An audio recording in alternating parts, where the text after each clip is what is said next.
Olá pessoal, tudo bem? Pessoal, hoje nós vamos falar do teste de T para amostras independentes.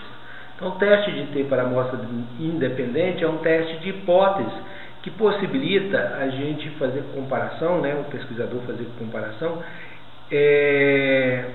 para verificar se existe diferença estatisticamente significativa entre as médias de dois grupos.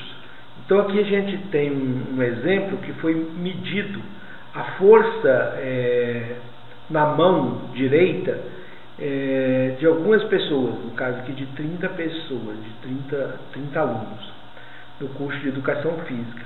Então a gente tem um dado para o sexo masculino e o sexo feminino. Qual que é o objetivo? O objetivo é verificar se existe diferença estatisticamente significativa da força da mão direita entre masculino e feminino. A gente utilizou esse aparelho aqui, ó, força na mão, aparelho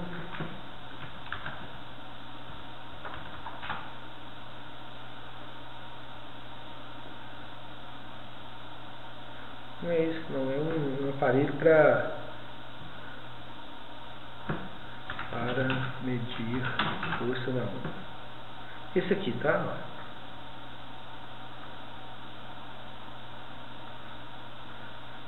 Aí.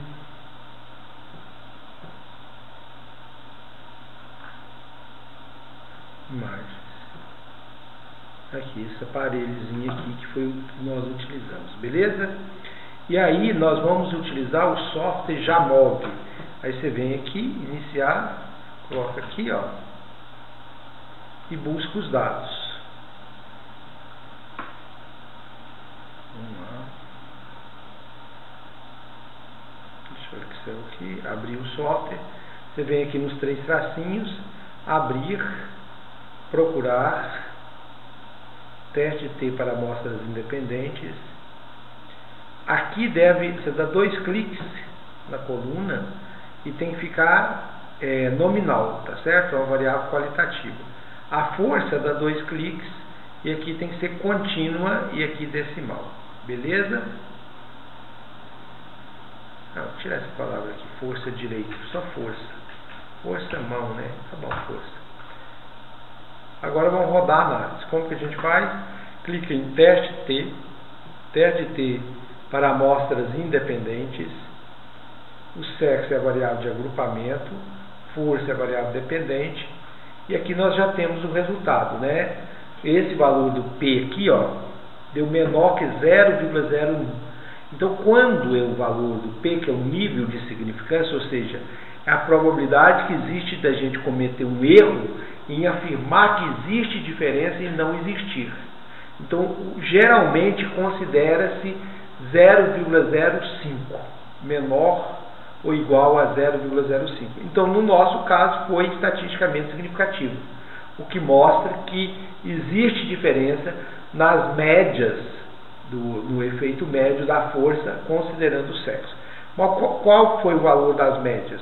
Você clica aqui em estatística descritiva, aí eu tenho a média do feminino, que deu 52, e do feminino 31,5, tá certo? 31,5, e aqui o desvio padrão, beleza? No entanto, para que seja possível aplicar esse teste, é necessário verificar os pressupostos. Quais pressupostos? Do teste de homogeneidade de variâncias, eu clico aqui, e como que eu analiso? Se esse valor aqui, da homogeneidade, der um valor superior, pode ser superior ou igual, superior a 0,05, a gente considera que os dados atenderam esse requisito. Se der menor ou igual a 0,05, não atendeu. Aí a gente tem que fazer essa correção aqui, ó. Aí, ao invés de usar o teste de T, nós utilizamos o teste de Welch. Vamos imaginar que aqui não tivesse dado. Mas aí continua a mesma coisa. Aí nós mudamos o teste ao invés do teste de T, passando para o teste de Welch. Mas no caso, tudo ok. Desmarco aqui.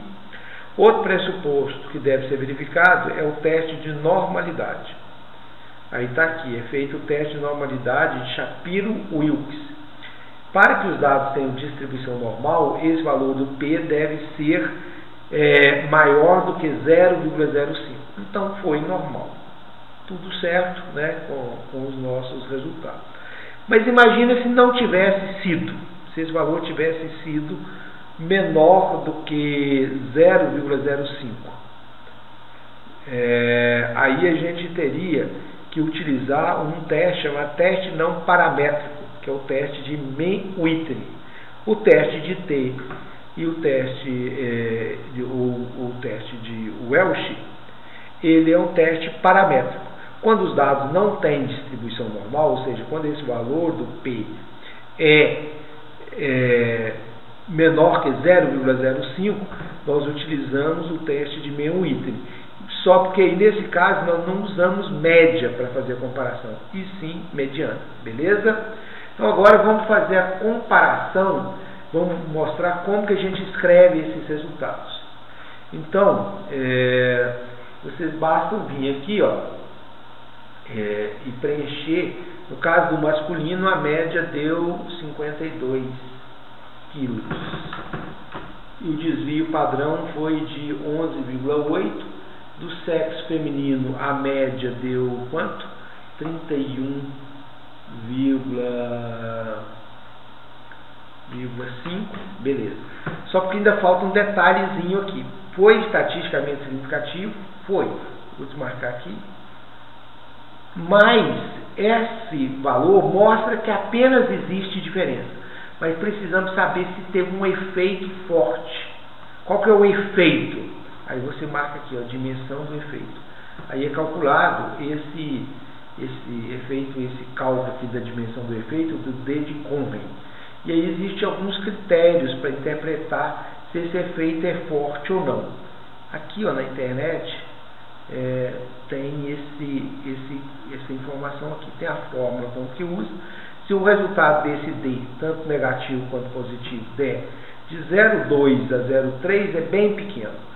Médio vai de 0,5 a 0,8, né? 0,5. E grande, maior do que 0,08. Aqui ficou estranho, né? Porque, ó, maior de 0,8, médio 0,5 a 0,8. Então quer dizer que abaixo de 0,5 tem que ser pequeno, tá certo? Tá as referências aqui. Como que a gente escreve esses resultados? Então, para escrever, basta fazer assim, ó, já deixei mais ou menos pronto. Você vai falar, olha, foi realizado um teste de T de estilo para amostras independentes com o objetivo de investigar em que medida a força nas mãos era diferente entre os gêneros. Os resultados demonstraram que o gênero masculino apresentou força média estatisticamente maior. Você pega aqui, né, por que foi maior? Devido a isso aqui, ó. Maior, tá vendo aqui, ó, esse valor do P aqui, ó, foi maior porque teve uma diferença estatisticamente significativa. Foi maior devido a isso aqui, ó, 52, 31,5. E foi estatisticamente significativo porque o valor do P aqui deu menor do que 0,01. Se der menor do que 0,05, é significativo. E aí, do que o gênero feminino. Aí eu coloquei aqui o desvio padrão. Esse T é esse valor que aparece aqui, ó.